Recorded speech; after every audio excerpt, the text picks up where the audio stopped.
भले ही 22 तारीख को प्राण प्रतिष्ठा है, लेकिन राजनीति पूरी तरीके से राम मंदिर को लेकर है कि राम मंदिर, अब संजय राउत का बयान आता है कि वहां पर नहीं है जहां पर बाबरी मस्जिद विवाद हुआ था। मैं आपको दिखाऊं कि ये वो रास्ता है और इस रास्ते से सीधा आगे जाकर राम मंदिर स्थित है। वही ये जगह है जहां पहले कार सेवा हुई थी। कार सेवा होने के बाद वहां पर से मस्जिद से जिस तरीके से वो ढांचा था, ढांचे को गिराया गया और उसके बाद वहां पर श्री राम लला को उस ढांचे से हटा के फिर वहीं स्थापित किया गया। यानी कि ये वही वो जगह है जिसको लेकर बार बार विवाद हो रहा है कि जो नया मंदिर बन रहा है वो उस जगह पर नहीं है। ऐसे में ये साफ है, चूंकि ये नया रास्ता है, नया कॉरिडोर बनके तैयार हुआ है और साथ साथ वो रास्ता भी वहीं जाता है। हमारे साथ शरद शर्मा जी हैं जो वीएचपी के स्पोक्स पर्सन भी हैं और मीडिया पर भी। ये बताइए, जो कहा जा रहा है, संजय राउत ने बयान दे दिया कि वहां पर मंदिर नहीं बना है, 300 मीटर हट के बना दिया है। देखिए, संजय राउत का बयान जो है दुर्भाग्यपूर्ण है। वह इस देश में अस्थिरता लाना चाहते हैं, लोगों में भ्रम की स्थिति पैदा कर रहे हैं। उनको मालूम होना चाहिए उन्होंने दर्शन जब किया था किस मंदिर का किया था। इस प्रकार का विवाद खड़ा करके वह लोगों में भ्रम की स्थिति पैदा कर रहे हैं। मुझे लगता है उनका चश्मा जो है काला है और काले चश्मे से सब काली चीज दिखाई देती है।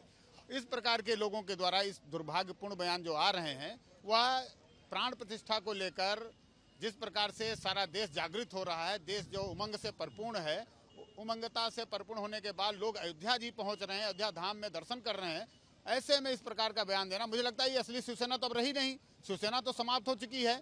उसके स्थान पर जो है ये संजय राउत जो है एक अपना वैचारिक जो है मतभेद जो है उतार रहे हैं। तो मुझे ये पूर्ण रूप से कहने में कोई भी संकोच नहीं कि शिवसेना में अब इस प्रकार के लोग तो रहे नहीं हैं।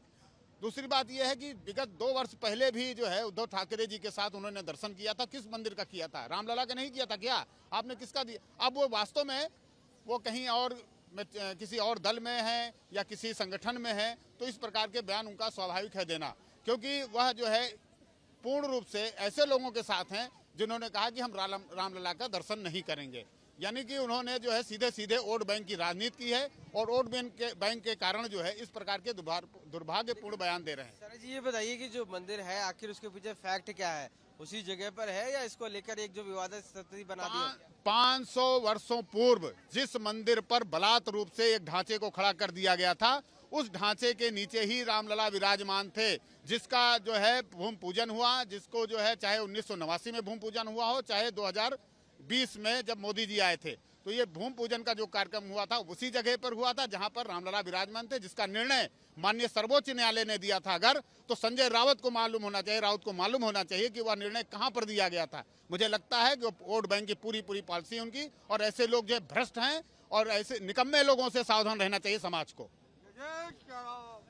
तो साफ तौर से मंदिर वहीं पर है, भले ही उसको लेकर कोई राजनीति हो रही हो, लेकिन साफ कहा गया है कि मंदिर जहां था वहीं पर है। और संजय राउत इस समय जिस तरीके की बयानबाजी कर रहे हैं, ऐसे में उनकी बुद्धि भ्रष्ट हो गई है। अयोध्या से कैमरा पर्सन संजय के साथ आशीष श्रीवास्तव, आज तक।